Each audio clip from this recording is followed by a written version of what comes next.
Good afternoon. Welcome to the Discipline Committee meeting of the St. Mary Parish School Board on January 5th, 2026 at 3 o'clock p.m. Ms. Jones is not able to make it, so as president of the school board, I am delegating myself to chair this meeting. Dr. Sanders, please call roll. Deborah Jones, Rachel Onson, Alicia Broussard, Gary Burrow, Renata Kolar, Lee Condell, Christy Gant, Natasha Jackson, Tanya Johnson, Willie Marinella, Nicole Pellerin, Leslie Smith, Chantel Toops, Antoinette Watson Smalls, Brandy Wiggins Moore, myself, Mr. Holmes.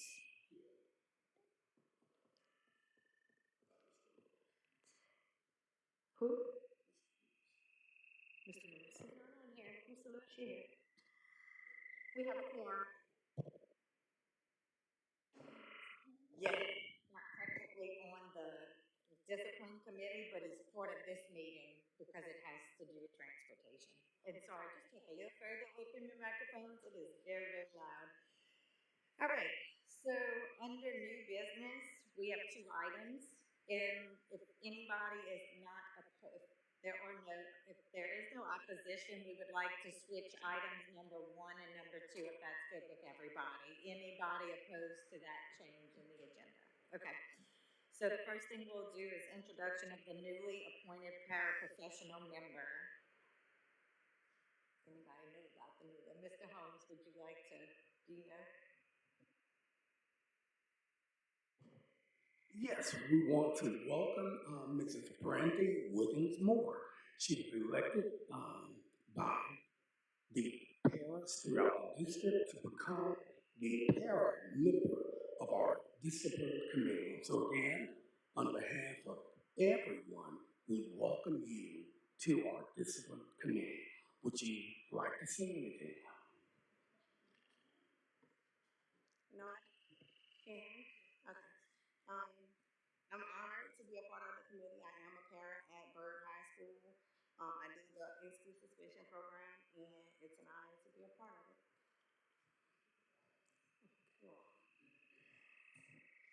Thank you so much for agreeing to be on this committee.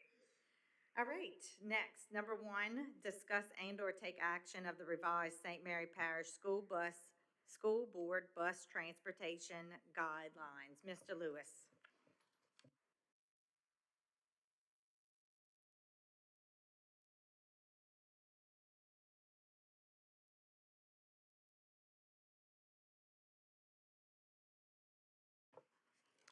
Good afternoon, everyone.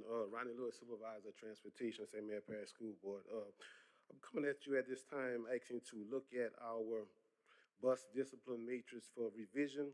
We're going to be looking at not the levels, but the consequences of having consequences for our actions on the bus.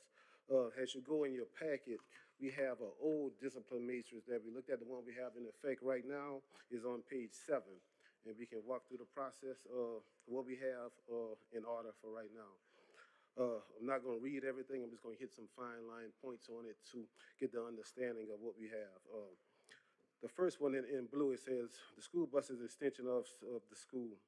Therefore, the student code of conduct, including the bus matrix, applies to student behavior on the bus, during the bus at all routes. The bus operator is the authority of the bus and on the bus and bus routes, and just as the teacher is the authority in the classroom. That's our first part of our expectation. The next part we have in there is some of the expectations that we teach, that our bus drivers teach. We try to get our school staff to enforce the rules and expectation on. It's not everything because they have so much in the code of conduct. This is to start off just the beginning of what we have, some of the things we want them to go into understand about the bus.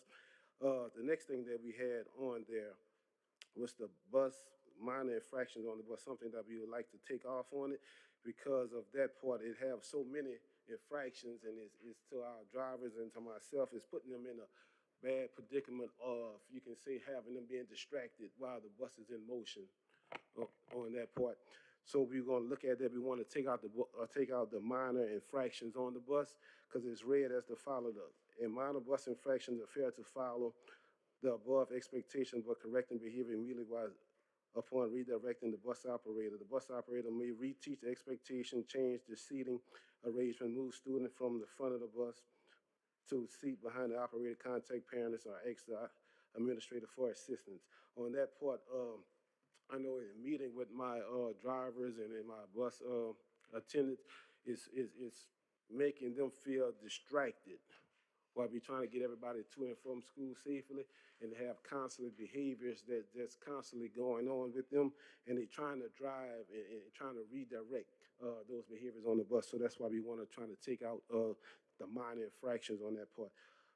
Something that we added on there, if you go down to the next line, it said major bus infraction. That's just some of the things that can be taken off in there. The whole, if something that prevents safety on that part, I'm not going to read all three of them. What it says, that first part that we want to get rid of, it say after 3 minor infractions on there, the bus operator may give a major referral on that part. So we want to eliminate that option on there. The last part that we have, the consequences that we have in place right now, it say the first infraction, 1 to 2 hours of detention. The second is infraction, 2 to 4 hours of detention. The third infraction, 1 day of ISSP about warning about the bus removal. The fourth infraction, 1 day bus removal. The fifth infraction, 3-day bus removal. The sixth day infraction, 15-day bus removal. The seventh infraction, bus removal for the remainder of the semester. And the eighth infraction, bus removal for the remainder of the school year. That's what we have in policy right now. That we follow our code of conduct. And the last part, and it says, note, fighting any school bus is a safety issue. Therefore, fighting on the bus at time will result in a suspension pending a hearing, law enforcement intervention, or removal from the bus. So that's what we have in place right now. If you want to turn the page, go back a page to page 6. Anybody have any questions on our policy that we have in place right now on that end? Okay. If you go to page 6, this is something we're asking to propose for our new bus discipline matrix. At the front part, it has the same information on the from our old to our new one.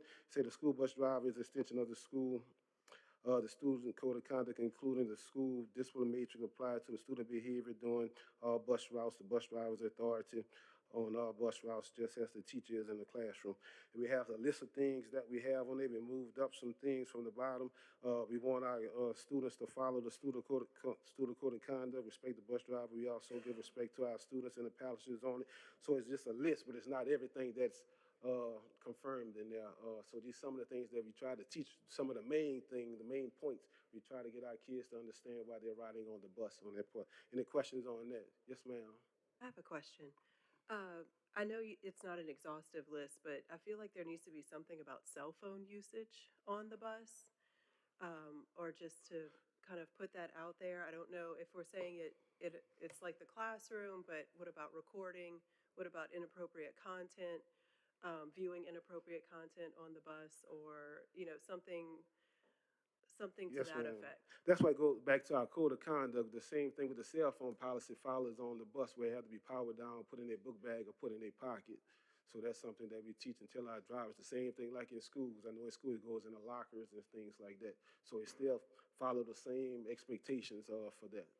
But we can put something on there if we like to. Can The I kids just, aware of that? I didn't mean to say, like as a teacher, I wasn't aware that they couldn't, that it was power off. And, everything in the student code of conduct Okay. goes for school behavior and school bus behavior. The list of all the bullet points are just those extra things that you wouldn't have in a school, but you'd have on a bus. bus. Like don't put your hand out the window. Okay. Sit in your seat at all times, wait for the bus to stop, things like that. So the bulleted things you see that are extra is what you would see on a bus, but then you have the big one that says, follow the student code of conduct. And then that takes care of all of the decisions that have been made regarding our discipline policies. Okay. The next part that we have on the previous discipline major, we say the bus infraction, possible intervention, be doing the same thing as that the bus driver may reteach the expect change and change the seating arrangement, move the student from front seat to the behind the operator, ask administrator for assistance at any time. Students are expected to immediately correct the behavior after the warning and redirection of the bus driver before we write up the referral. Bus infraction is defined as the failure to follow the above expectations or any violation in the student code of conduct while on the school bus. Bus infraction result in a major referral submitted to the school administrators. The next part that we got in. All right, the next part, the level's gonna stay the same, but our consequences, since it's on the bus, that's the part we're looking at to look at our consequences for our students for not following expectations on the bus. We have level 1, a level 2, and a level 3. The level 1 is the same as is in the student conduct, with the consequences going to switch. It's at level 1, detention 1 to 2 hours, and a warning about bus suspension. The next time they can do a level 1 infraction, be 1 day bus suspension. The third time, bus suspension with 1 to 2 days off the bus for a level 1 infraction on that. Level 2 infractions that we have, 2 days of ISSP, 1 and a warning about the bus suspension. Second time for a second infraction, level 2, 3 to 5 days off the bus. The administrator make that determination on that one. Level 3 also, 3 to 5 days off the bus for level 2. A level 3 infractions, 1 to 3 days of ISSP and warning about the suspension. The second infraction for a level 3 bus suspension, 5 to 10 days off the bus. A level 3 for the third infraction, same thing, of 5 to 10 days. The administrator make that determination of how many days they have on the bus, depending on behavior they didn't follow. A level 4 infraction that go back to the student conduct, out of school suspension pending a hearing with recommendation for long-term suspension, expulsion, change of placement, or removed from for the bus. And it goes back to the bottom with our little keynote on there. Fighting on the school bus is a safety issue. Therefore, fighting on the bus will result in a suspension with a pending hearing, law enforcement call, and removal from the bus on that end. Any questions we have on revising the bus discipline matrix?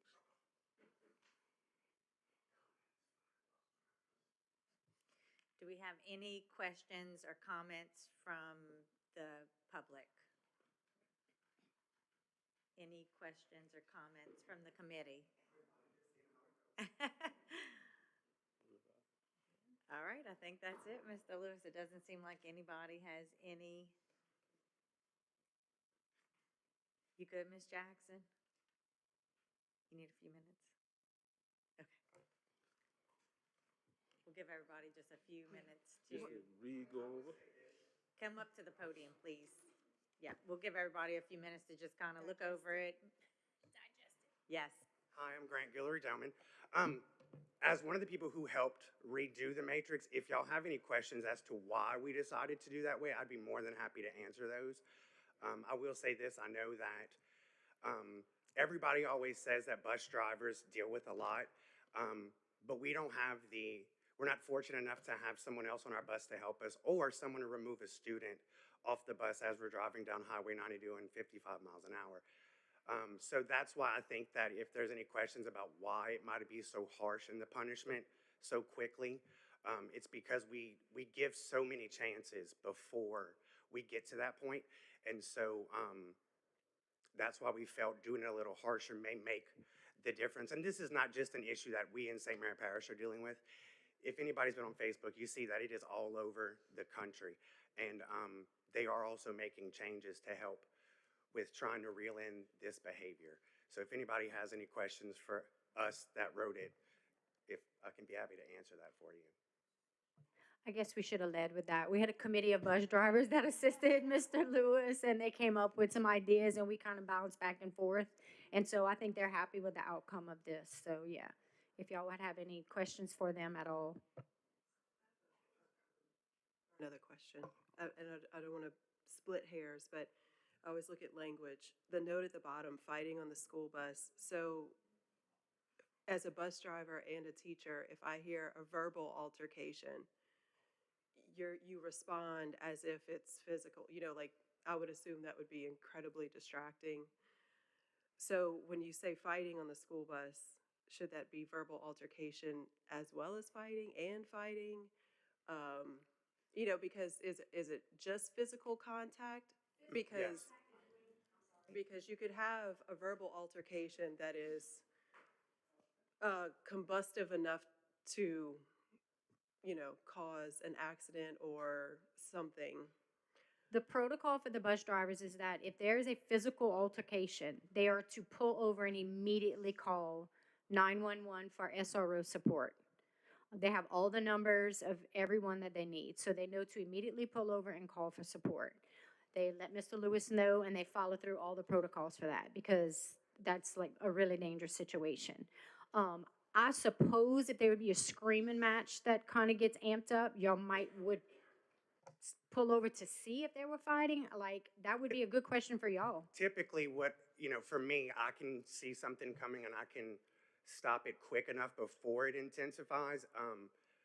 But if I have to pull the bus over for something like that, then I believe that's when it goes towards y'all have to pull the cameras, and then y'all would have to judge if that would be the same punishment as actual fighting. Now, the level 4, automatic, if there's any hands to anyone else, then you have to get off the bus, the police come remove you, and then that's the hearing situation. But if it's screaming back and forth, then that goes towards administration, and they can request to have the cameras pulled, and then they will, make that judgment on the punishment. In that case, it'll be a level 2 infraction. So the kids will still be suspended on the level 2 infraction. And I was just gonna add that from like the admin standpoint, all of that has specific guidelines as to what constitutes a fight, what constitutes instigating a fight, what constitutes as verbal altercation. Like each one of those falls into one of these different levels, and we handle it accordingly, so it would be the same on the bus. Mr. Mancuso, I believe, has something. Oh. Thank you so much. Hang on a second. Hey, Andrew Mancuso, District 10 School Board Representative. I just have one question, because you made a comment about the removal of the bus and having police remove them from the bus.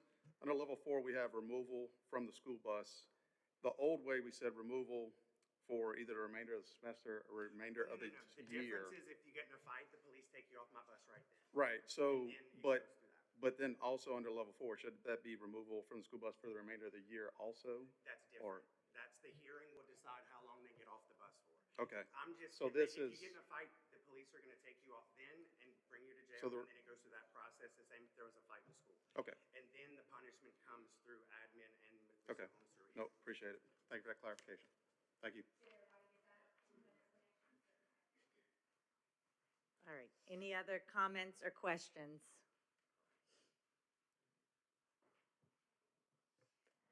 I'll make a motion at this time that we approve the new proposed discipline matrix for the bus. All right, Ms. Toops makes a motion to recommend to the board to adopt the new discipline matrix for the bus transportation. A second. Ms. Jackson seconds it. Any questions or comments? Any questions or comments from the public? All those in favor say aye. Aye. Any opposed? Motion carries. Thank you All right, so much, thank you. Mr. Lewis. Thank you so much to whoever worked on this too. Y'all did a great job on it. Very thorough. All right, can I get a motion to adjourn? All right, we have, show me your name tag. Ms. Marinella makes the motion to adjourn. Ms. Toops seconds it. All those in favor say aye. Any opposed? Motion carries. Thank y'all so much. Meeting adjourned.